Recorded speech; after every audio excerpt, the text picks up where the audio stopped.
Maine, the easternmost state in the United States, is renowned for its stunning coastline.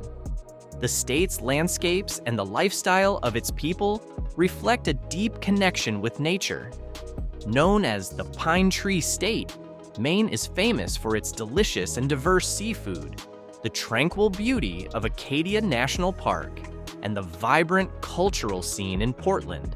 It truly seems to have it all. Of course, these facets contribute to why there is so much to love about the first state in the U.S. to greet the sun each day. But this also means that Maine holds many surprises. From widespread homelessness to a nightlife scene, gang activity, and some of the most dangerous places in the state, Maine also faces its share of challenges. The ongoing drug crisis continues to claim many lives, adding a dark layer to what is otherwise known for its natural beauty and charm.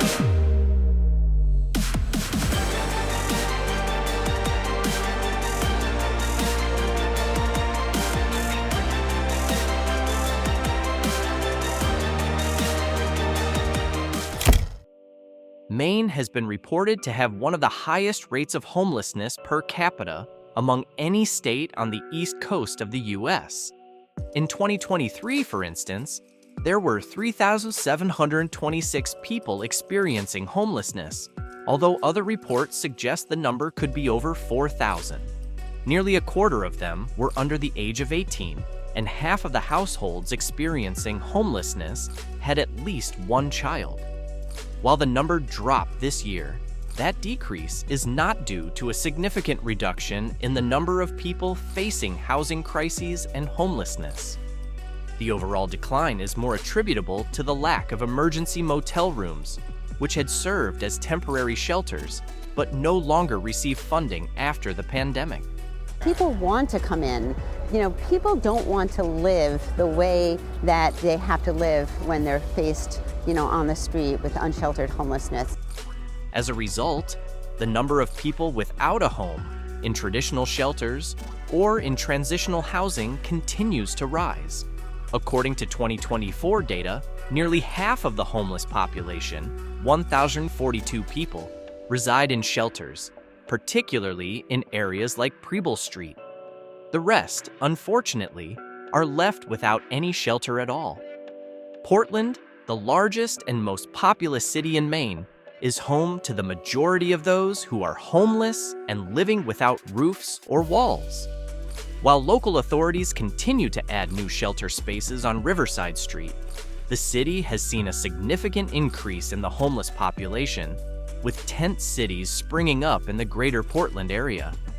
Interestingly, the rise in homelessness isn't just confined to the city, but has also been observed in rural communities. Two small towns, Kennebunk and Presque Isle, for example, reported only 40 cases of homelessness in 2022, but this number soared to 141 in 2023, an increase of 253%. As for the causes, Maine's housing authorities cite the effects of the pandemic as a major factor in the surge of homelessness, with many people losing their stable jobs during that time.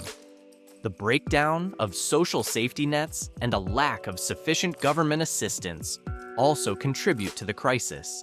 Substance abuse and mental health issues are often considered contributing factors, but the primary cause remains the high cost of permanent housing in the region, which continues to push more people out of stable living conditions. A dangerous new drug, meanwhile, has made its way into the state of Maine that could lead to an increase in those fatal overdoses. In addition to the ongoing homelessness crisis, Maine is also grappling with a severe drug epidemic that demands attention. In 2022, more than 100,000 people in the United States died from overdose within a 12-month period. Many of these deaths attributed to synthetic opioids like fentanyl. This issue has become so widespread that it often seems normalized, presenting itself as a common sight across the nation, including in Maine. Despite being a state with a predominantly elderly population, Maine is facing a crisis that mirrors the rest of the country. In some parts of Maine, it may seem ordinary to see 1, 2, or even 3 people struggling with drug addiction. But when viewed in the larger context, the numbers are alarming, and it seems as though the nation is doing little to address the problem. While overdose deaths decreased by nearly 10% this year, addiction remains a deeply entrenched issue in this state of 1.3 million people. In 2020, Maine recorded a grim record of 502 overdose deaths. Then, in 2021, nearly 200 deaths occurred in just 4 months, which translates to about 50 Mainers losing their lives each month. The question arises, why is illegal drug addiction such a critical issue in Maine? The roots of the opioid epidemic are complex and multifaceted, with political, social, and economic origins. It is a dynamic issue that has evolved dramatically over time, both in terms of the number of fatalities and the nature of the addiction crisis. Biological, psychological, social, and environmental factors all contribute to the risk of someone developing substance abuse disorders. Beyond government efforts, various nonprofit organizations are also working to combat the opioid crisis in Maine. One such organization is the Church of Safe Injection. Unlike the more traditional approaches by local authorities, this group believes that people will continue to use drugs, so their focus is on ensuring they can do so safely. Members of the Church of Safe Injection patrol the streets of Maine, often at night, distributing clean needles and other supplies to addicts.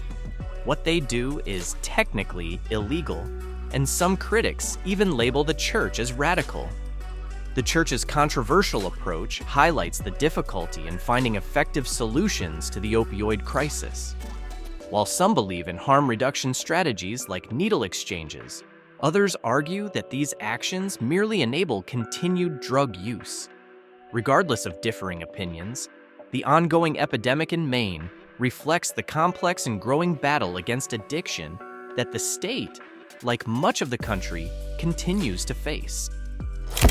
Maine, a state known for its sparse population, is often in a position to be proud of its safety record. It ranks among the top 10 states with the lowest levels of crime and violence. This low crime rate extends to most of its cities, including Bangor, one of the few metropolitan areas that reported 0 murders in 2021, according to FBI data. Of course, this doesn't mean that crime never happens in Maine, but statistically, criminal activity is less frequent compared to most other places in the United States. In fact, despite the overall safety, criminal activities still persist in certain areas. Surprisingly, even in this relatively peaceful state, 3 of the most dangerous gangs in America have established a presence. These gangs, Crips, Bloods, and Latin Kings, are infamous for their long-standing histories and large membership bases. The Crips and Bloods originated in Los Angeles, while the Latin Kings were founded in Chicago. These criminal groups are involved in a range of illegal activities, including theft, extortion, and violent assaults. Additionally, gang conflicts are a constant, with the Crips and Bloods rivalry dating back to the 1970s.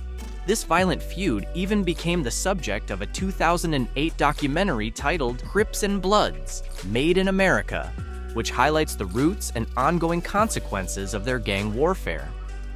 While Maine's overall crime rates remain low, the presence of these gangs serves as a reminder that criminal organizations can infiltrate even the most unexpected places.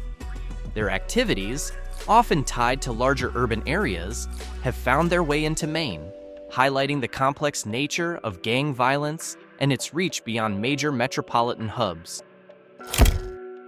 In 2020, a documentary published by News Center Maine brought attention to a disturbing issue, labeling Maine as a source state for sex traffickers. The film highlighted how traffickers target women and girls who are struggling with poverty, family turmoil, sexual abuse, or drug addiction. Despite clear laws, the underground sex trade and nightlife scene in Maine continue to thrive. particularly in cities like Portland, South Portland, and Bangor. Many of the sex workers in these areas face violence and are at high risk for the spread of sexually transmitted infections. The grim reality depicted in the documentary is just one aspect of the harsh and often tragic lives of sex workers in Maine. While it's important to avoid generalizing those who enter the sex trade willingly, many of these workers become victims of human trafficking starting in their teenage years. The state of Maine, however, has not remained passive in the face of this issue. In 2023, Maine became the first U.S. state to partially decriminalize prostitution, allowing for the criminalization of those who pay for sex while removing criminal penalties for sex workers themselves. Although the law aims to provide legal immunity and protection for sex workers and victims of sex trafficking, not everyone agrees with the reform. Some organizations, including pro-worker groups like Decriminalize Sex Work, DSW, oppose the new regulation. Several workers have expressed concerns that the law could do more harm than good. Some argue that making something illegal doesn't stop it from happening, and that adults who choose to engage in consensual sex work should not be criminalized. The debate over decriminalization remains complex, with many questioning whether it will effectively protect workers or simply shift the problem to a different legal and social landscape. Lastly, there is perhaps no state in the U.S. that experiences winter conditions as harshly as Maine. During its long winter season, the state frequently faces heavy snowstorms, high winds, ice storms, and blizzards. The total snowfall for the season ranges from 50 to 80 inches along the coast, 60 to 90 inches in the southern part of the state, and 90 to 110 inches or more in the northern regions. Coastal areas like Eastport are particularly vulnerable to storm surges and flooding when strong winds accompany coastal storms. Imagine this: January is the coldest month in Maine, with average temperatures ranging from 8 to 23 degrees Fahrenheit. These extreme conditions pose significant challenges for daily life, especially for the homeless population.